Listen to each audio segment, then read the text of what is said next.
ఓం శ్రీ అరుణాచలేశ్వరాయ నమః.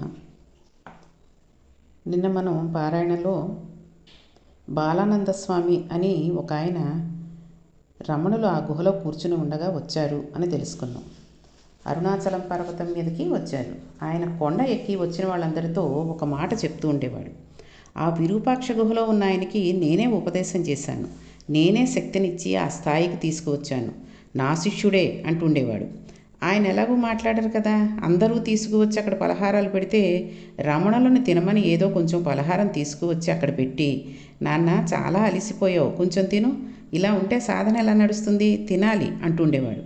అందరూ వెళ్ళిపోయిన తర్వాత వీలైతే అవన్నీ మూట కట్టేసి, ఆయన ఎలాగూ మాట్లాడు కదండి, అందుకని ఆయన్ని గురువు అని చెప్పుకుంటున్నారు కదా, ఆయనకు తోచింది ఈయన సంపాదించుకుంటున్నాడు. ఇవన్నీ మూట కట్టేసుకుని పట్టుకుని పోతూ ఉండేవాడు.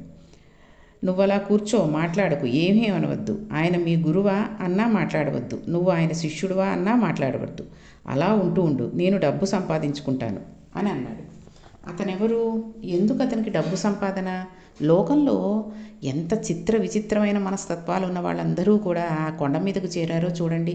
వీళ్ళందరూ అన్నీ విడిచిపెట్టిన వాళ్ళలా కనబడ్డవాళ్లే, కానీ అసలు అన్నీ విడిచిపెట్టిన నిస్సంగి, మనసులో దేనితో సంగం లేనివారు నువ్వు ఇలా ఎందుకు ప్రవర్తిస్తున్నావు అని తన దగ్గరకు వచ్చిన వాళ్ళతో, ఈయన నాకు గురువు కాడు, ఈయన అలా మాట్లాడుతున్నాడు, తప్పు అంతా ఉత్తిది అని చెప్పడం కానీ ఏమీ లేవు. ఈయన అలాగే ఉన్నారు. పోనీ ఆయన చెప్పినప్పుడు ముఖంలో ఈయన ఏమైనా మార్పు ఉంటుందా అంటే ఆ మార్పు ఉండట్లేదు. ఆయన వచ్చి అలా నటిస్తున్నప్పుడు అలా చూస్తున్నారంతే, ఏమీ మాట్లాడట్లేదు. అది ఎలా ఉంటుందంటే అదొక రకమైన మనోభావన, అది గుణసంగం చేత ఏర్పడిన స్థితి. ఆయన మనం అంతే చూడండి, ఏదో జరుగుతుంటే వింతగా చూస్తూ ఉంటాం, పక్కన ఎక్కడైనా దెబ్బలాటలు అవి జరుగుతుంటే మనం మన ఇళ్లలో ఎప్పుడు దెబ్బలాటలు జరిగిన వాళ్ళల్లా మనం చూస్తూ ఉంటాం, చూసారా? అలాగా ఓ సినిమా చూసినట్లు చూస్తూనే ఉన్నారు ఆయన. రమణులు ఒక జ్ఞానిగా ఆయన స్థితి అలాగే ఉంటుంది. గుణసంగం వలన ఆయన అలా ప్రవర్తిస్తూ ఉంటారు. గుణాతీతుడైన వాడు గుణాలతో సంగం పొంది అజ్ఞానంలో కొట్టుమిట్టాడుతున్న వాళ్ళ స్థితిని చూసి జాలిపడమే తప్ప ఆయన వాళ్ళతో పాటు సంగం చెంది దానికి ప్రతిస్పందించడం అనేది ఉండదు. ఆయన తన స్థాయిలో తాను అలా గమనిస్తూ ఉంటారు. అందుకని నిశ్శబ్దంగా చూస్తూ ఉండేవారు. అది ఒక జ్ఞానికి ఉండవలసిన లక్షణం. అంతటి ఉదాసీనత ఏర్పడాలి. భగవద్గీతలో గీతాచార్యులు కూడా అలాగే అంటారు కదండి. భక్తి అంటే ఇన్ని తులసీ దళాలు, ఇన్ని మారేడు దళాలు పెట్టి పూజ చేసిన వాడని చెప్పలేదు గీతాచార్యుల వాళ్ళు. తుల్య నిందా స్తుతి మౌని, మౌనంగా ఉండి లోపల ఏ వికారము లేక పొగిడినప్పుడు తెగిడినప్పుడు ఒక్కలా ఉండగలిగాడు వాడే భక్తుడు. ఇక ఈ బాలానంద స్వామి విరూపాక్ష గుహలో చేరి నానా అల్లరి మొదలుపెట్టాడు. వచ్చిన వాళ్ళందరినీ దబాయించడం, ఆయన మాట్లాడరు కదా అని తనకి లొంగిపోయినవాడు, తనకి వసుడైన పోయినవాడు, తనంటే భయపడిపోతున్నాడని ఆయన అనుకున్నాడు తప్ప ఏ విధమైన ప్రతిస్పందన ఆయనలో లేదు. ఎవరిలో? రమణులలో ఎటువంటి స్పందన లేదు. కేవలం మౌనంలో తనలో తాను రమిస్తున్న వ్యక్తి అన్న ఆయన స్థాయిని ఈ బాలానంద స్వామి అర్థం చేసుకోలేకపోయాడు. అర్థం చేసుకోలేక ఎంత దుర్మార్గమైన స్థితికి వెళ్ళిపోయాడంటే, మహాత్ముల జీవితాలు పువ్వులు పరిచిన పక్కాలు కావండి. ఎన్ని కష్టాలు పడ్డారో. రమణులు అరుణాచలంలో తపస్సు చేసుకుంటుంటే ఆయన వెనక్కి వచ్చి ఒక వ్యక్తి మలమూత్ర విసర్జన చేసి వెళ్ళిపోయేవాడు. ఏం చేస్తాడో చూద్దాంలే అన్నట్టుగా అతను విసర్జించిన మూత్రం ఆయన పిరుదుల కింద నుంచి కారిపోతూ ఉండేది. రమణుల పిరుదుల కింద నుంచి కారిపోయినా ఆయన ఎప్పుడూ ఎవరిని ఏమీ అనలేదు. అదొక అజ్ఞాన స్థితి. అమ్మ బిడ్డల వంక ఎలా చూస్తుందో వాడు తెలియని పని చేస్తే ఈయన అంతే అలాగే చూసేవారు. ఆయనలో నుంచి కోపం కానీ ప్రతీకార భావన కానీ ఉబికేవు కావు. అతను సాక్షాత్ రమణులన్న అంత పవిత్రమైన విరూపాక్ష గుహలో ఒక రాత్రి మూత్ర విసర్జన చేశాడు. పళనిస్వామి అని ఉండేవారు. అతను ఎప్పుడూ రమణులకి సేవ చేయడమే, ఆయన జీవితానికి ఇంకొక ప్రయోజనం లేదు. రమణ మహర్షికి సేవ చేయడమే అతని జీవిత లక్ష్యం. అది ఏ వ్యక్తికి ఏ అదృష్టం పడుతుందో తెలియదు. ఒకడు స్వామి అయ్యుండి, స్వామి అంటే తాను సన్యాసి అయ్యుండి రమణుల పట్ల అలా ప్రవర్తించాడు. ఒకడు ఆయన పట్ల అంత గౌరవభావంతో ఎనలేని సేవ చేశాడు. ఇతను అరుణాచలం వెళ్ళి ఆ తిరువణ్ణామలై వెళ్ళి ఊళ్ళో భిక్షాణ చేసిన తీసుకువచ్చి రమణ మహర్షికి పెట్టేవారు. ఎవరు? పళనిస్వామి. అప్పుడప్పుడు రమణ మహర్షి కూడా భిక్షాటన చేసేవారు ఊళ్ళోకి వెళ్ళి. భిక్షాటన చేసి వచ్చి ఏ పదార్థమో ఆయనకు అనవసరం. ఆ పదార్థం చేతిలో పడగానే నవ్వుకుంటూ దాన్ని నడుస్తూ తినేవారు. తినేసి కొండ మీదకి వచ్చి బండ మీద వెళ్ళకిలా పడుకునేవారు. జ్ఞాన స్థితిని లెక్క పెట్టడం చాలా కష్టం. అసలు అలా ఎందుకుంటారండి, అలా ఎలా ఉంటారండి అని మనకి అనుమానం రావచ్చు. కానీ కొన్నింటికి ఉపమానాలు కొన్నే చెప్పగలం. ఆ స్థాయిని యథార్థంగా చిత్రీకరించి చూపించడం చాలా కష్టంగా ఉంటుంది, ఎవరికీ సాధ్యం కాదు. ఎందుకంటే అది వాక్కులకు అందే విషయం కాదు. ప్రధానంగా ఆత్మ వాక్కుకు అందదు. ఆత్మస్థితిలో ఉన్న యోగి కూడా వాక్కుకు అందడు. కానీ దాన్ని ఒక ఉదాహరణ చేత కొంత చెప్పే ప్రయత్నం చేయడం మాత్రమే చేయవలసి ఉంటుంది. ఆయన నడుస్తూ కొద్దిగా అన్నం తినేసి వెళ్ళిపోయేవాడు. కొందరు నింద చేసేవారు, కొందరు ఏదైనా పని చేసుకోకూడదా అనేవారు, కొందరు మహానుభావుడని అన్నం పెట్టేవారు. అన్నిటికీ ఒకటే చిరునవ్వు. ఆయనలో ఏ ప్రతిస్పందన ఉండేది కాదు. అలాగే నడిచి వెళ్ళిపోతూ ఉండేవారు. అలాగే కాస్త అన్నం తినేవారు, అలాగే ఉండేవారు, అలాగే కొండ మీదకి వెళ్ళిపోతూ ఉండేవారు. జ్ఞాని దృష్టిలో ఆకలి ఈ శరీరానికి ఒక రోగం.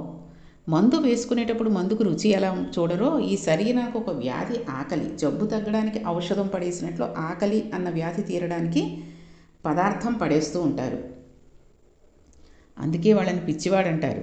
అసలు పిచ్చివాళ్ళం మనం. ఆకలి తీరడానికి రకరకాల పదార్థాలని మనం పొట్టలో పడేస్తూ ఉంటాం.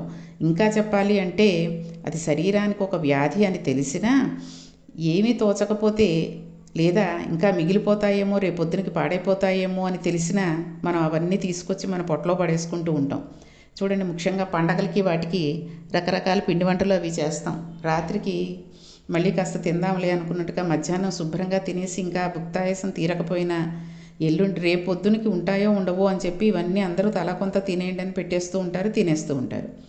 కాబట్టి అది మనకి వాళ్ళకి ఉన్న తేడా. అందుకే ఏదో కాస్త తినేసి దానికి రుచి పచి ఉందా లేదా ఏమీ తెలుసుకోకుండా ఉంటారు. కాబట్టే ఆయనని పిచ్చివాడు అంటూ ఉంటారు. మనం రుచి కోసం వెంపర్లాడిపోతూ ఉంటాం. అన్నం కాస్త పప్పు నెయ్యి అంతా కలుపుకొని ఎంతో శుభ్రంగా కొంచెం పచ్చడి నంచుకుని తినేస్తూ ఉంటాం. ఈయనకు అలా ఉండదు. ఒకసారి మినప్పప్పు కొంచెం పడేసిందో తల్లి. ఆయన తినేశారంతే. ఒక ఆవిడ పిలిచి ఏం చేస్తారో చూద్దామని చెప్పి క్యాబేజీ తరిగిన తుక్కు పెట్టింది. ఆయన చక్కగా తుక్కు తిని మంచినీళ్ళు తాగేసి ఈశ్వరార్పణమస్తు అనే వెళ్ళిపోయాడు. జ్ఞానులు అలా ఉంటారు. వాళ్ళకు రుచితో సంబంధం ఉండదు. దీనికి ఆకలేసింది, దీనికి వ్యాధి పుట్టింది, మందేసావు, దీనికి ఆకలన్న వ్యాధి పుట్టింది, కాస్త అన్నం పడేస్తావు అని అనుకుంటారు తప్పితే అన్నం కూడా కాదు. భవతీ భిక్షాందేహి అన్నప్పుడు చేతిలో ఏం పడిందో అది లోపలికి కడుపులోకి పడేస్తూ ఉంటారు. మరి దానివల్ల ఏమండి ఇదేమైనా అయిపోదా, అయిపోకుండా ఉండడం అంటూ ఉంటుందా అసలు? పోనీ దీనికి నువ్వేది పెట్టాలో అదే పెడుతూ జాగ్రత్తగా తీసుకుంటే ఉంటుందా అంటే, దీనికి అంటే శరీరానికి. సత్యం ఆత్మ ఇది. ఆ సత్యం అసత్యం అనేది వెళ్ళిపోతూ ఉంటుంది. ఈ సత్యం అనేదే ఉంటూ ఉంటుంది. కానీ వెళ్ళిపోయే వరకు పాడు చేయకూడదు. దానికి జబ్బొస్తే మందేశం. కాబట్టి ఆయన వెళ్ళేవారు భిక్షకెళ్ళి. అంటే ఆకలి కూడా జబ్బు అన్నారు కదండి. ఆకలేస్తే ఎంత ఆకలి తీరాలో అంతవరకే తినాలి. కానీ గొంతు దాకా ఇక మళ్ళీ ఇంకొక మెతుకు కూడా వెళ్ళడానికి ఖాళీ లేనంతగా తినేసామనుకోండి, అది రోగానికే వస్తూ ఉంటుంది. కాబట్టి ఇది జ్ఞానస్థితి, ఇది మనస్థితి. రమణులు ఎందుకు భిక్షకి వెళ్ళారనే మాటని మనం జాగ్రత్తగా అర్థం చేసుకోవాలి. అస్తమానం పళనిస్వామిని పిలిచి నాకు ఆకలేస్తుంది, కొంచెం భిక్షకెళ్ళి ఏమైనా పట్టుకురా అంటే అహంకారం వచ్చిందని గుర్తు. తాను వెళ్ళడానికి కష్టం, తిరగడానికి కష్టం అంటే శరీర భావన వచ్చిందా లేదా? కాబట్టి పళనిస్వామి వెళ్ళి తెస్తూ ఉండాలి. పళనిస్వామే తీసుకువచ్చి ఆయన ఏదో ఆత్మానందంలో ఉండగా బహిర్ముఖులైనప్పుడు, అయ్యా మీకోసమే తెచ్చాను, మీరెప్పుడో నిన్న తిన్నారు, ఇవాళ సాయంకాలం అయింది, కళ్ళు విప్పారు, ఆకలేదు, తినండి అన్నారనుకోండి, ఉదాసీనులు తీసుకువచ్చారు, అక్కడ పెట్టారు. ఆయన తీసుకువచ్చి పెట్టారని చెప్పేసి ప్రత్యేకమైన కృతజ్ఞత లేదు. ఆయన తినమంటున్నాడు, ఇంత తీసుకుని నోట్లో పడేసుకున్నారు. ఆయన వెళ్ళి ఒక బండ మీద కూర్చునేవారు. ఒకళ్ళు వచ్చి, రేపు మా ఇంట్లో పెళ్ళి, మీరు తప్పకుండా భోజనానికి రావాలి 11ంటికి అన్నారు. అలా చూశారు. వాళ్ళు ఒప్పుకున్నారనుకుని వెళ్ళిపోయారు. ఆయన అలాగే ఉన్నారు బండ మీద. ఆయన దిగలేదు. మరునాడు ఏమిటి ఇంకా రాలేదు బ్రాహ్మణ స్వామి అనుకున్నారు. ఇంకా రాలేదని చెప్పి కొండెక్కారు. కొండెక్కి రా భోజనానికి తీసుకువెళ్ళి నీకు అన్నం పెడతాను రా అన్నారు. ఆయన అలాగే అన్నారు. మనస్సు పుచ్చుకోదు. మనం ఇది పట్టుకోవాల్సిన విషయం ఏమిటి అంటే మనసు పుచ్చుకుంటే ప్రతిస్పందన. మనసు పుచ్చుకోలేదనుకోండి, స్పందన ఉండదు. వస్తానన్నావు భోజనానికి రాలేదేం? వీళ్ళ భావనలు ఇవన్నీ ఇలా అనుకుతూ ఉంటారు. వీళ్ళ ప్రతిస్పందనలు అసలు ఆయన నిన్న విన్నది లేదు, లోపలికి వెళ్ళింది లేదా ఆ మాట చెవుల్లోకి. ఇప్పుడు చెప్పిన మాట వినబడడం లేదు. ఆత్మగా లోపల ఆనందంలో ఉన్నారు ఆయన. ఏమిటి, ఎంత పిలిచినా పలకరేం, ఎంతసేపు నుంచుంటాం అని చెంకల కింద చేతులేసి ఎత్తుకుపోయారు. ఎత్తుకుపోతే అలా పద్మాసనం వేసుకున్న వ్యక్తి పద్మాసనంతోనే లేచిపోయారు. ఆయన బలవంతంగా ఎత్తుకుని మోసుకుని పట్టుకుపోయి ఒక కంచం దగ్గర పడేశారు. పడేసి తిను తిను తిను తిను అని అరిచారు. ఆయన బహిర్ముఖులయ్యారు. ఓ తినమంటున్నారు అనుకుని చెప్పి అన్నీ కలిపేసుకున్నారు. ఏదో 4 ముద్దలు తినేశారంతే.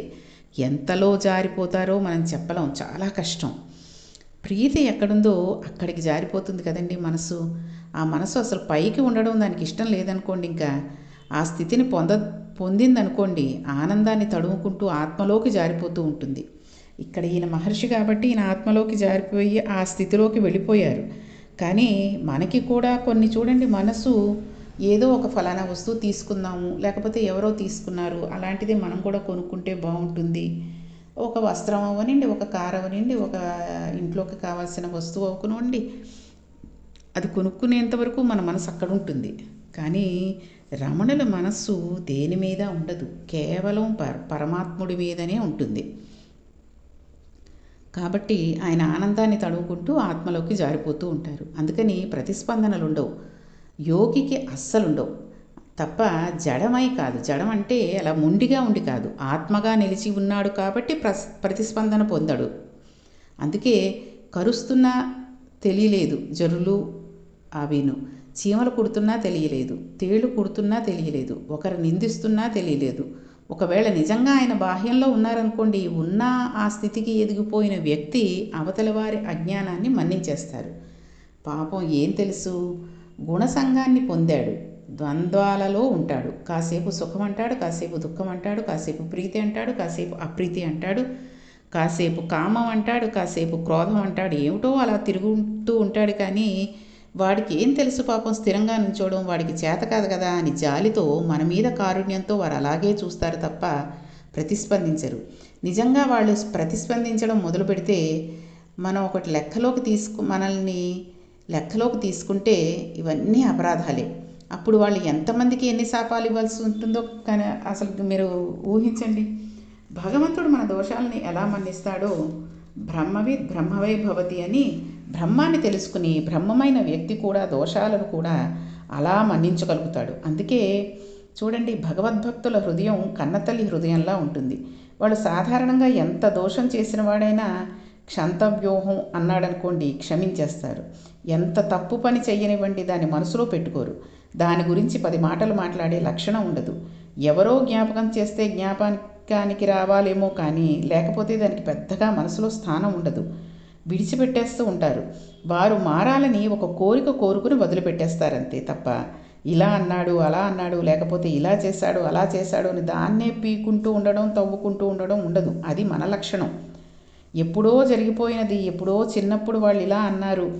చూడండి, ముఖ్యంగా పుట్టింటి వాళ్ళ గురించి చెప్పేటప్పుడు అత్తింటి భర్త పుట్టింటి వాళ్ళని గురించి చెప్పడానికి భార్యకి ఇలాంటివన్నీ ఎప్పుడో ఆ రోజు అలా జరిగింది, ఆ రోజు అలా అన్నారు, అప్పుడు ఇలా జరిగింది అన్నవి గుర్తు చేసుకుని మరీ కోపానికి లేకపోతే దుఃఖానికి బాధ్యత పడుతూ ఉంటాం, మనం బాధపడుతూ ఉంటాం. కానీ జ్ఞానులకి అలా ఉండవు. భక్తి పెరిగే కొద్దీ హృదయంలో విశాలమైన స్థితి ఏర్పడుతూ ఉంటుంది. కాబట్టి అలాంటివి తవ్వుకోవడం అంటూ ఉండదు. ఒక జ్ఞానిగా నిలబడినప్పుడు భగవతత్వం ఎలా ప్రకాశిస్తూ ఉంటుందో జ్ఞాని తత్వం అలాగే ప్రకాశిస్తుంది. అందుకే బాలానంద స్వామి అన్ని ఆగడాలు చేయగలిగాడు. ఆయన ఎంత ఎత్తులో ఉన్నారో ఈయన అంత కింద ఉన్నాడు. నేను చాలా అదుకుణ్ణి అని బట్టకో దానికో కొత్త రంగేసుకుని కట్టుకుని చాలా గొప్పవాణ్ణి అనుకుంటూ ఉంటాడు. బట్టకు రంగు మారితే గొప్పవాడు ఏం కాదు, లోపల మార్పు వస్తేనే గొప్పవాడు. లోపలున్న మనసుకి రంగు వేయకుండా చూసుకోగలిగితేనే అది గొప్ప స్థితిని పొందినట్టు. అది మార్పు రావడాన్ని బట్టి ఉంటుంది తప్ప బట్టను బట్టి ఉండదు. మహానుభావుడు ఆయన ఏమీ ప్రతిస్పందించకపోయినా ప్రతిస్పందించే లక్షణం ఆయన మీద ప్రీతి ఉన్నవాడికి ఉంది. ఆయనెవరు? పళనిస్వామికి. ఆయన ఏమిట్రా ఇలా ప్రవర్తిస్తున్నాడని మరునాడు విరూపాక్ష గుహకి తలుపు వేసి తాళం వేసేసి ఈ బాలానంద స్వామి ఎక్కడికో వెళ్ళిపోయాడు. మళ్ళీ తిరిగొస్తాడేమోనని అతని పెట్టె తీసి ఆ పెట్టెలో నుంచి మంచి పట్టు వస్త్రాలు, చీనంబ్రాలు ఉన్నాయి. ఎందుకు ఇవన్నీ ఆయనకి దాచుకున్నాడు? అవన్నీ తీసి కొండ మీద పారవేసి వెళ్ళిపోయారు. అందరూ కలిసి కిందకి ఏదో స్నానం చేయడానికి వెళ్ళి అందరూ కలిసి తిరిగొచ్చేసరికి రమణులు యథాప్రకారం కూర్చుని ఉన్నారు. అందులో గుహలో పైన ఎత్తుగా ఉంటుంది, పక్కకి చీకటిగా ఉంటుంది. అందులో చాలామంది అసలు కనబడరు. లోపలికి వెడితే చాలా తీవ్ర ధ్యానంలో కూడా ఉంటారు ఇప్పటికీ కూడా. దాని మీద కూర్చుని మళ్ళీ ధ్యానంలోకి వెళ్ళిపోబోతున్నారు ఆయన. ఈ బాలానంద స్వామి వచ్చాడు. ఈ పళనిస్వామి నా వస్తువులన్నీ తీసుకువెళ్ళి వీధిలో పారేశాడు. వీడిని వెంటనే గుహలోంచి పంపించేస్తారా, పంపించేయరా అన్నాడు. ఎందుకంటే బాలానంద స్వామికి డబ్బు మీద వ్యామోహం కదండి. ఆ పట్టుబట్టలు అవి అన్నీ కూడా పెట్టుకున్నాడు, దాచుకున్నాడు. అవన్నీ తీసి పళనిస్వామి పడేశాడు కదా. అందుకని ఈయన దెబ్బలాడుతున్నారు. ఎవరితోటి? రమణలతోటి. ఇప్పుడు ఏమిటి నాటకం? తన మీద ప్రీతి ఉన్నవాడు తన మీద అప్రీతితో ఉన్నవాడి పట్ల మర్యాద విడిచిపెట్టి ప్రవర్తించాడన్న ఖేదం ఆయనకి కలిగింది. ఈ ప్రీతి అప్రీతి రమణులకి ఏమైనా ఉందా? ఆయన అలా చూస్తున్నారు. ఏమీ మాట్లాడడం లేదు, ఏమీ ప్రతిస్పందన లేదు. అది అసంగత్వం అన్న మాటకి అర్థం. సత్సంగత్వే నిస్సంగత్వం అంటారు శంకరాచార్య వారు. అది నిస్సంగ బుద్ధి. దేని మీద సంగం లేదు. ఆయన అలా చూశారు. ఆ తర్వాత ఆయన ఏమైనా ప్రతిస్పందించారా? ఈ బాలానంద స్వామి మరీ రెచ్చిపోయి ఏం చేశారు, రమణులని ఏ విధంగా ఆయన ఆడిపోసుకున్నారు అనే విషయాలన్నింటినీ కూడా రేపటి పారాయణంలో తెలుసుకుందాం. ఓం శ్రీ అరుణాచలేశ్వరాయ నమః. అరుణాచల శివ అరుణాచల శివ అరుణాచల శివ అరుణ శివ అరుణాచల శివ అరుణాచల శివ అరుణాచల శివ అరుణ శివ.